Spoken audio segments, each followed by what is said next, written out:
Hello, fellow ink drinkers, and welcome back to the Blind Girls Book Talk podcast.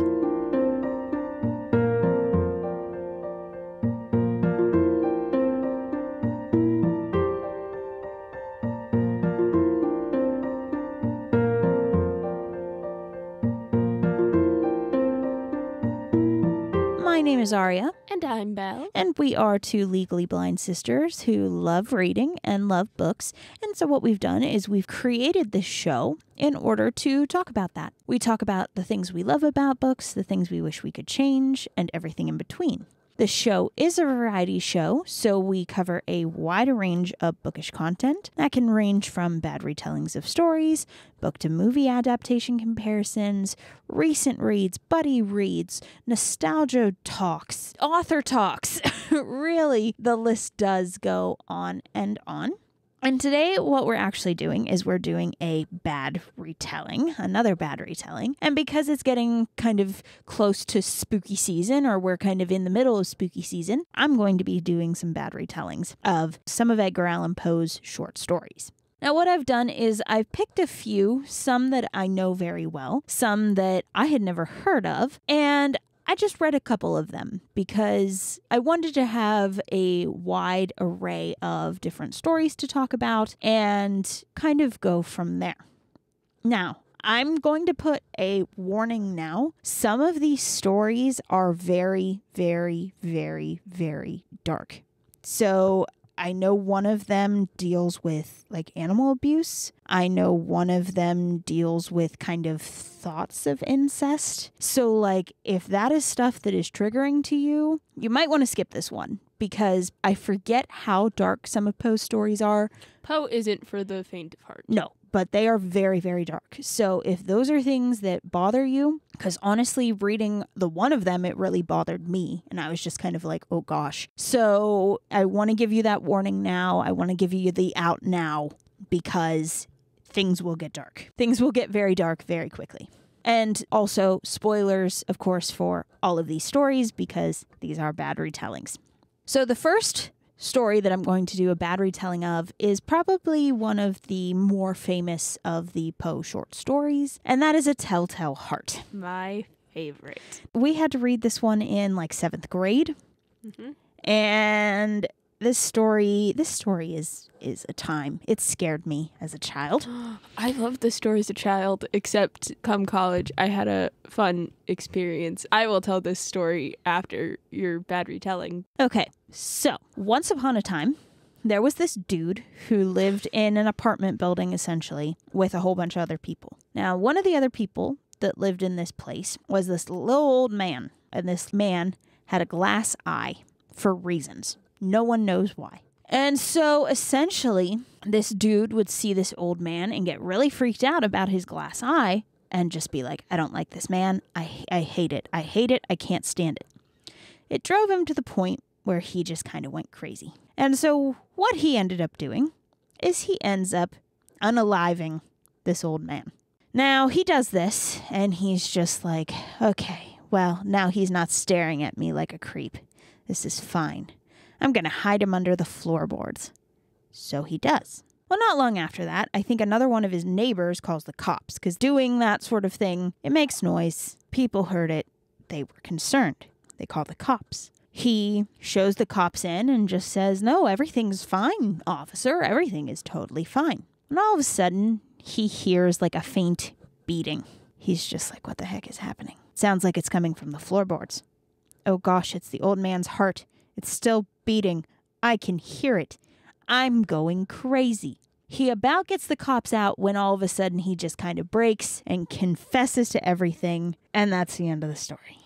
Yeah, pretty much. This story is, it's dark. I mean, obviously, again, when you get to Poe, it's dark. Yeah. But I had to read this as a little innocent I was 7th grader. But still. I was so innocent and young.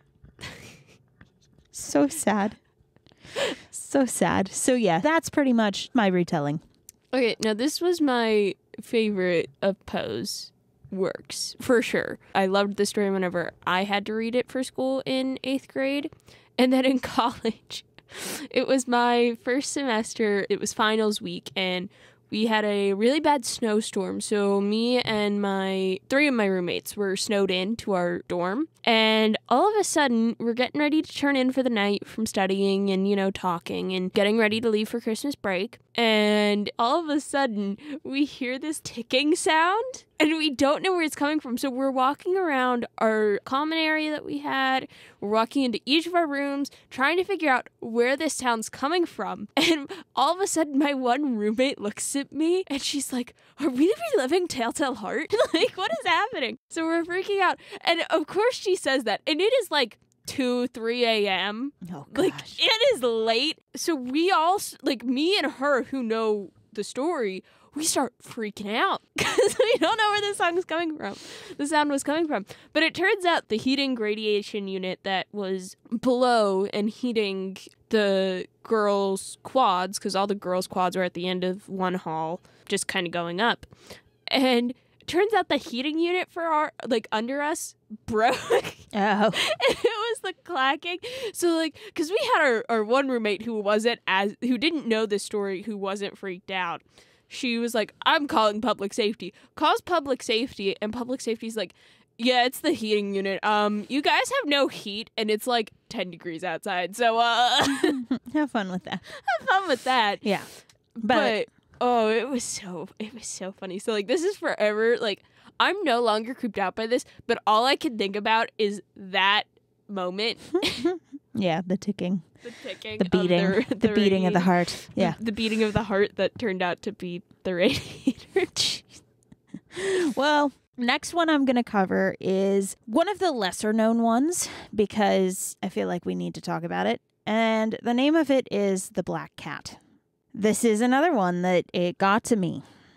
And I'm just kind of like, why did I do this to myself? So pretty much this guy is just kind of like, when I was little, I loved animals. I took in all these strays. I had a bunch of different types of pets. I ended up growing up. I ended up getting married to this lovely woman. Everything was great. I had a black cat.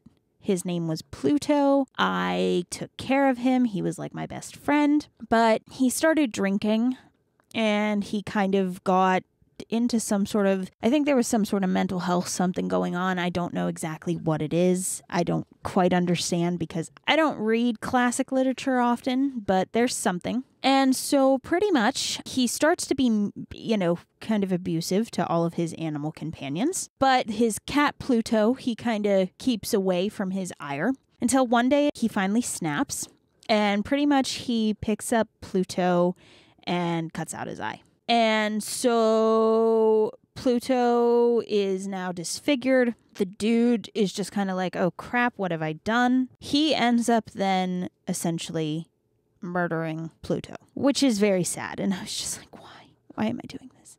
So not long after, there's a fire at his house that burns everything down. He's just like, oh my gosh. And there's something about, there's like the shape of a cat in the ashes. And he's just like, what is happening? This is weird, but whatever. So they move to a different place. Life goes on. He ends up, starting to get kind of better from whatever's going on with him. And pretty much he then decides that he wants to find another cat to take in. So he finds another, like a tuxedo cat, essentially. And the cat already has one eye, but the cat like attaches himself to the guy. And the guy is just kind of like, okay, like this is fine. Everything's fine. Not really, but it's fine. His wife falls in love with this cat. And, life kind of goes on for a little while. Eventually, like, the cat starts getting into his head, essentially, and he's just, like, he's reminded of what he's done, and he's really upset.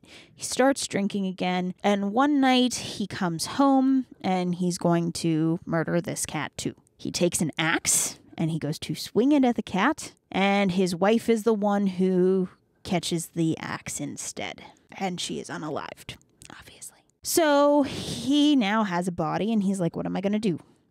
I know. I'll essentially wall her up in the basement. I'll build another wall and she'll just be back there and that's going to be fine. So he does that. Now, for the next couple days, the cat is nowhere to be found and he's just like, great, life is fantastic. But people notice that his wife is missing and so they send the cops. And the cops come, and he's playing it all cool, like, hey, everything's fine. They go to the basement. They look around. There's nothing there. The guy's getting super confident now, so he wraps his cane on the wall that he built and was like, guys, like, this place is just, it's solid craftsmanship right here.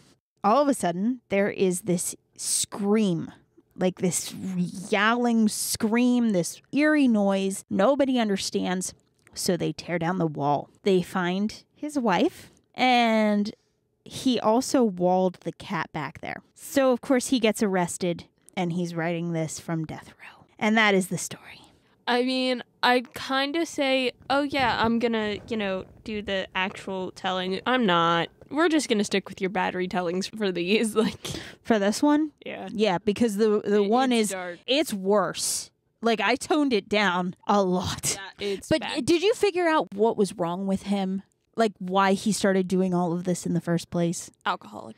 Okay, he was an alcoholic. He was an alcoholic. Okay. And drunken fury and rage. Okay. All right. That's what I figured, but also, it mentioned something, and I meant to ask you about it before, and, of course, I'm bad at my job here. But it mentioned something that made me think, oh, maybe there's, some sort of depression tied to it, but, not, I don't. Alcohol. I'm going with right now he's an alcoholic. Maybe we'll do a theory on this dude one day. Yeah. Yeah. So that was story number 2.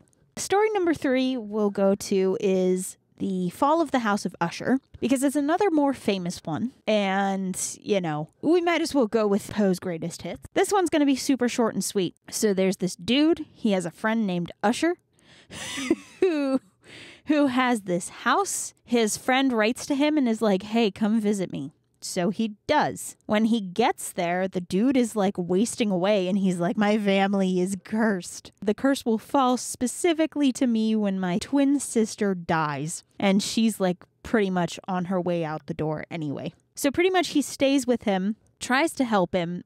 Dude's going crazy. The sister ends up passing away. They bury her in the basement, or they lock her in the basement until they can actually bury her. I don't know what that's about. But then that night, there's this really powerful storm that's almost a tornado. Usher's freaking out, and the dude's like, no, it's fine. I'm going to read you your favorite story. And he reads him a Lancelot story, which, okay, that's fine. As he's reading this story, there are weird noises happening. And everybody's like, what is he's like, what is happening? It turns out the sister just kind of shows up and I think drags the brother away. And the dude, of course, is so terrified that he just kind of runs out of the house. And when he does, the house kind of bursts into flames. And he rides away never to return. That is the story. Yeah, just that the sister wasn't dead when she was buried. I thought she was. No, she was not. Oh, cool story. Because they were sure she was dead. They were sure she had passed on. And the house doesn't catch on fire. It splits in two and fragments sink into the lake. Either way, regardless. This story, I don't understand this one. I never understood this one either. This one and I forget the other one. There was another one that, I did not understand at all. This one I understood a bit more, but I can't remember the name of the one I didn't understand. Yeah, I didn't get this one. I didn't understand this one. So, the next one that I'm going to talk about is called The Spectacles. This one was a lot less dark than a lot of his other ones, so yay that. So pretty much there's this dude, and he's hanging out with his friend, and they go to the opera, and he sees this lady in one of the boxes, and the dude is supposed to be wearing glasses. He doesn't like wearing them because they make him look old, and he's just like, I am a young man, darn it. I don't want to wear glasses. So he doesn't wear them, but he sees this lady, and he thinks she is the most beautiful creature he has ever laid eyes on in his entire life. So he asks his friend if he knows her, and he's just like, yeah. And he's like, can you introduce me? And he's like, maybe later, probably tomorrow. He's like, okay, fine. So he does scandalous things by bowing to her. Essentially, that was very scandalous behavior of the time. They weren't introduced, but he bowed. She, of course, is just blushing and is just tee-hee. And he's just like, I'm in love. I'm in love with this woman. So the next day rolls around. He goes to find his friend, and his friend left for the country. So he's like, well, darn it, have to wait until he gets back. Meanwhile, he tries to find her around town essentially and gaze at her from afar. And I'm just like, this is such a weird story, but okay. It's fine. It's fine. This is fine. Everything's fine. So then pretty much his friend's not coming back, and he's like, gosh darn it, I'm going to introduce her to myself. I'm going to do this. So he goes, he finds her walking through a park, and he just kind of sidles up beside her and is like, hey, bestie. Hey, bestie. Hey, bestie. I'm in love with you. And, he did write her a letter at one point and was like, I love you. And she was like, dude, okay. And so he meets her in person and he's like, I love you. I'm in love. And she's just kind of like, okay, that's fine. She just kind of goes along with it. And he's like, yes, she is the girl for me, boy. So then she invites him to dinner with her friends, and he goes to dinner. And he's proposing to her. And she's just kind of like, okay, dude, here's the thing. If you really want to marry me, there's one thing you need to do. You need to wear glasses. You have to wear them. This is the one thing I ask of you in order to marry you. He's like, say the word, girl. I'm here. I will do whatever you want. And so he does. And they go to a church and they get married.